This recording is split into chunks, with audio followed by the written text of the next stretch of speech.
சில மாதங்கள் கழித்து போதகர் தன்னுடைய ஆலய ஆராதனையில் அவரவர் தங்களுடைய காணிக்கைகளை இப்பொழுது கர்த்தருக்கு செலுத்தலாம் என்று சொன்னார்கள். அப்பொழுது இந்த சிறுவன் மிகவும் வருத்தப்பட்டான். தன்னிடத்தில் கொடுப்பதற்கு எந்த காணிக்கையும் இல்லையே என்று சொல்லி மிகுந்த கவலை அடைந்தான். எல்லாரும் அவரவர் தங்களுடைய காணிக்கைகளை கர்த்தருக்கு படைத்தார்கள். அப்பொழுது இந்த சிறுவன் முன்னாடி எழும்பி சென்று போதகரிடத்தில் அந்த காணிக்கை தட்டை கையில் வாங்கி அந்த காணிக்கை தட்டில் அவன் அப்படியே உட்கார்ந்து விட்டான்.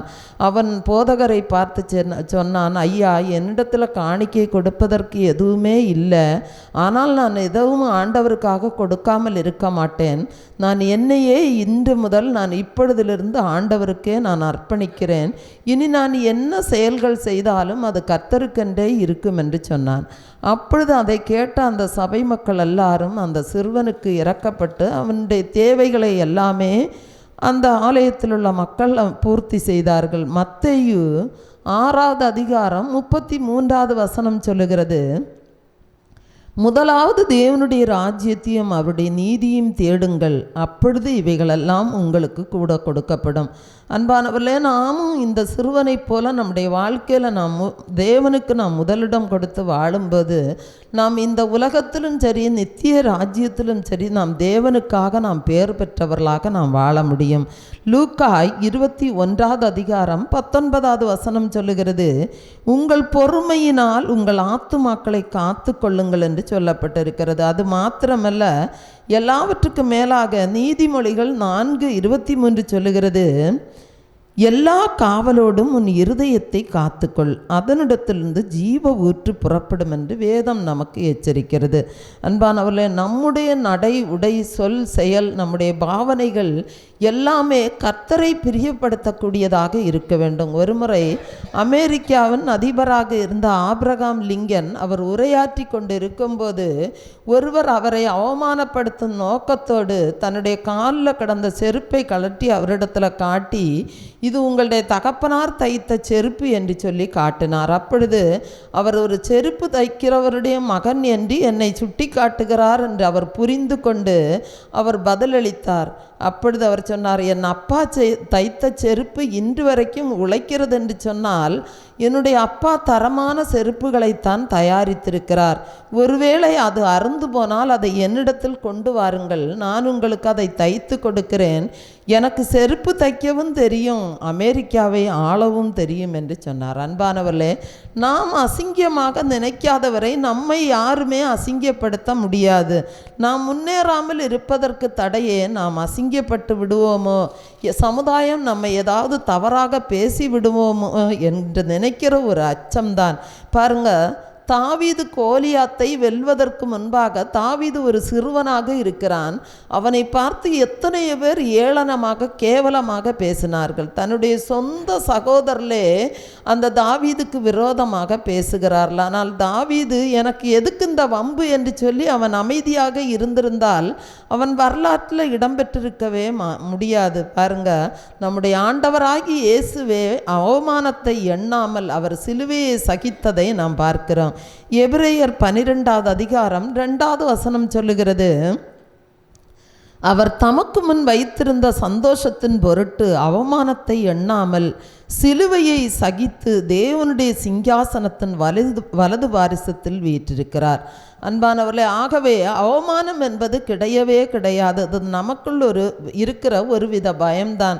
யாராவது நம்மை தவறாக தேவையில்லாமல் பேசிவிட்டால் நாம் காது கேளாதவர்கள் போல் நாம் இருந்து விட வேண்டும். நம்முடைய சாதனைகள் தான் நமக்கு மகிமையை கொண்டு வரும். பாருங்க, பெரிய எரிகோ கோட்டை, ஏராளமான யுத்த வீரர்கள் எல்லாரையும் இஸ்ரவேல் ஜனங்கள் வெற்றி கொண்டார்கள். வெற்றியினால் அவர்களுக்கு மிகப்பெரிய ஒரு மகிழ்ச்சி, கொண்டாட்டம். அவர்களுடைய இருதயத்தின் அந்த தன்னம்பிக்கை விண்ணையே தொடுகிற அளவுக்கு இருந்தது. அப்பொழுது அவர்கள் எந்த எதிரியையும் இனி துவசம் பண்ணி விடுவோம் என்று சொல்லி அவர்கள் தங்களுக்குள்ளே நினைத்தார்கள். பாருங்க, அடுத்து அவர்கள் யுத்தம் பண்ண சென்ற மிக சிறிய ஒரு ஆயி பட்டணத்தில் மிகப்பெரிய தோல்வியை அவர்கள் சந்தித்தார்கள். அன்பானவர்களே, ஏன் இந்த தோல்வி? இஸ்ரவேல் ஜனங்கள் எரிகோவை வீழ்த்திய உடனே அவருடைய இருதயத்தில் ஒரு தன்னம்பிக்கை பிறந்து விட்டது. இனி இந்த ஆயி பட்டணத்தை நாம் எளிதிலே வீழ்த்தி விடலாம் என்று சொல்லி அவர்களுக்குள்ளே அவர்கள் தன்னம்பிக்கை கொண்டார்கள். அதனால் அவர்கள் தேவ சமூகத்தில் சென்று அவர்கள் ஜெபிக்கவில்லை. அடுத்ததாக அவர்கள் தேவனுடைய ஆலோசனை என்ன என்று சொல்லி அறிந்து கொள்ளவில்லை. கர்த்தருடைய சத்தத்தை அவர்கள் கேட்க தவறியபடியினால் அவர்கள் ஆயி பட்டணத்தில் மிகப்பெரிய தோல்வியை அவர்கள் சந்தித்தார்கள். பாருங்க, அவர்கள் கர்த்தரிடத்தில் சென்று விசாரித்திருந்தால் ஆகான் செய்த அந்த தவறை அவர்களுக்கு சுட்டி காட்டி ஆண்டவர் அவர்களுக்கு மிகப்பெரிய ஒரு ஜெயத்தை அவர்களுக்கு கொடுத்திருப்பார். அவர்கள் எச்சரிப்பு பெற்று தங்களை சுத்திகரித்து கொண்டு அவர்கள் யுத்தத்துக்கு சென்றிருப்பார்கள். அப்பொழுது அவர்கள் மிகப்பெரிய வெற்றியை அடைந்திருப்பார்கள். ஆனால் ஒரு வெற்றியை பெற்றவுடன் தேவனை சார்ந்திருப்பதற்கு நாம் தவறிவிடுகிறோம். நம்முடைய தன்னம்பிக்கை அல்ல, நாம் தேவன் மேல் விசுவாசமாய் இருக்க வேண்டும் என்று தான் வேதம் நமக்கு போதிக்கிறது. பாருங்க, தேவன் மேலுள்ள விசுவாசத்துக்கும் நம்முடைய தன்னம்பிக்கைக்கும் நிறைய வித்தியாசம் உண்டு. விசுவாசம் என்பது நாம் தேவனை சார்ந்திருக்கிற தைரியம், தன்னம்பிக்கை என்பது நம்முடைய சுயத்தை சார்ந்திருக்கிற தைரியம். ஆனால் தாவீதை பாருங்க, இந்த காரியத்தில் தாவீது மிகவும் ஞானமாக நடந்து கொண்டார். அந்த தாவீது சவுலை பார்த்து சொல்லுகிறார், 1 சாமுவேல் 17வது அதிகாரம் 37வது வசனத்தில், என்னை சிங்கத்தின் கைக்கும் கரடியின் கைக்கும் தப்புவித்த கர்த்தர் இந்த பெலிஸ்தியனுடைய கைக்கும் தப்புவிப்பார் என்றான். பாருங்க, தொடர்ந்து கோலியாத்தை பார்த்தவன் சொல்லுகிறான். 1 சாமுவேல் 17வது அதிகாரம் 45-46 வசனங்களை நாம் வாசிக்கலாம். அதற்கு தாவீது பெலிஸ்தியனை நோக்கி, நீ பட்டயத்தோடும் ஈட்டியோடும் கேடகத்தோடும் என்னிடத்தில் வருகிறாய். நானோ நீ நிந்தித்த இஸ்ரவேலுடைய இராணுவங்களின் தேவனாகிய சேனைகளுடைய கர்த்தரின் நாமத்திலே உன்னிடத்தில் வருகிறேன். இன்றைய தினம் கர்த்தர் உன்னை என் கையில் ஒப்பு கொடுப்பார். நான் உன்னை கொன்று உன் தலையை உன்னை விட்டு வாங்கி பெலிஸ்தியருடைய பாளையத்தின் பிணங்களை இன்றைய தினம் ஆகாயத்து பறவைகளுக்கும் பூமியின் காட்டு மிருகங்களுக்கும் கொடுப்பேன். அதனால் இஸ்ரவேலில் தேவன் ஒருவர் உண்டு என்று பூலோகத்தார் எல்லாரும் அறிந்து கொள்வார்கள் என்றான். பாருங்க, தாவீது நான் சிங்கத்தை கொன்றேன், நான் கரடியை கொன்றேன் என்று அவன் சொல்லவில்லை. அவன் கோலியாத்தை பார்த்து நான் உன்னை கொல்வேன் என்று சொல்லி அவன் சொல்லவில்லை. ஆனால் அவன் தொடர்ந்து கர்த்தர் கர்த்தர் கர்த்தர் என்று சொல்லி அவன் கர்த்தரை மையப்படுத்தியே அவன் பேசுகிறான். பாருங்க, உலகம் தன்னம்பிக்கையை பேசுகிறது, ஆனால் வேதம் நமக்கு விசுவாசத்தை மட்டுமே போதிக்கிறது. ஆகவே தன்னம்பிக்கையுடையவர்கள் ஏற்கனவே தாங்கள் பெற்ற வெற்றியை வைத்து முன்னேறுவார்கள். ஆனால் கிறிஸ்துவின் மேல் நம்பிக்கையுடையவர்கள் அவர்கள் எடுத்து வைக்கிற ஒவ்வொரு அடியிலும் அவர்கள் கர்த்தருடைய ஆலோசனையை நாடுவார்கள்.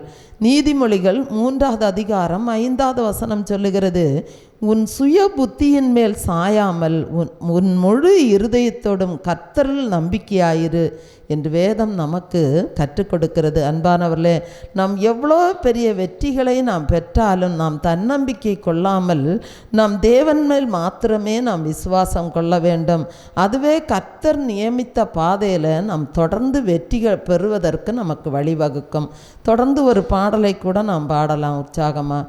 ஆவியான எங்கள் அன்பு தெய்வமே, அடியோரை ஆட்கொண்டு நடத்துமே, ஆட்கொண்டு எங்களை அனலாக்கும், அன்பினால் இன்று அலங்கரியும். அந்த பாடலை நாம் கரங்களை தட்டி உற்சாகமாக பாடலாம்.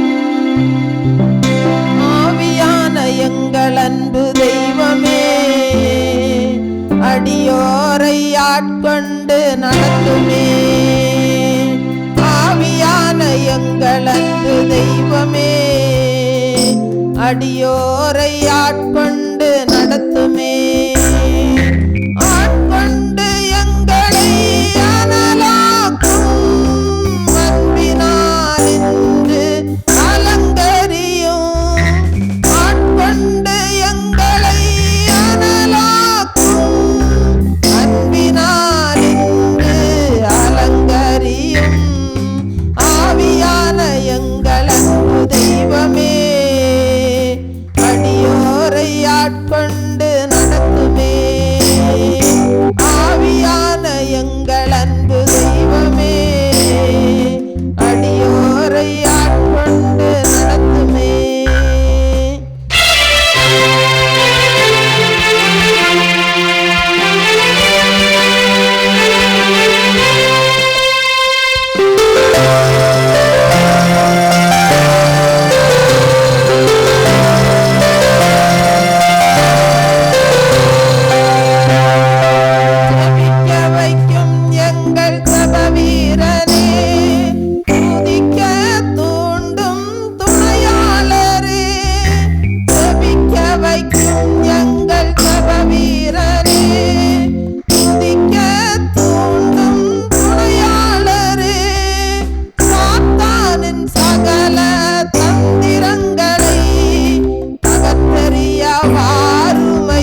அன்பினால் இன்று அலங்கரியும், ஆட்கொண்டு எங்களை அனலாக்கும்.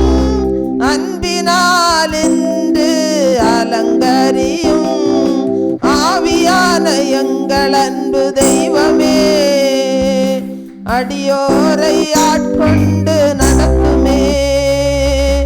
ஆவியான எங்கள் அன்பு தெய்வமே, அடியோரை ஆட்கொண்டு நடத்துமே. மனதை புதிதாக்கும் மன்னவனே, மறுரூபமாக்கும் ஐயா.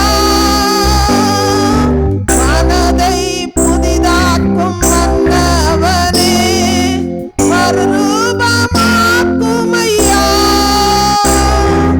ராஜாவின் இரண்டாம் வருகைக்காக என்னாலும் ஏங்கச் செய்யும்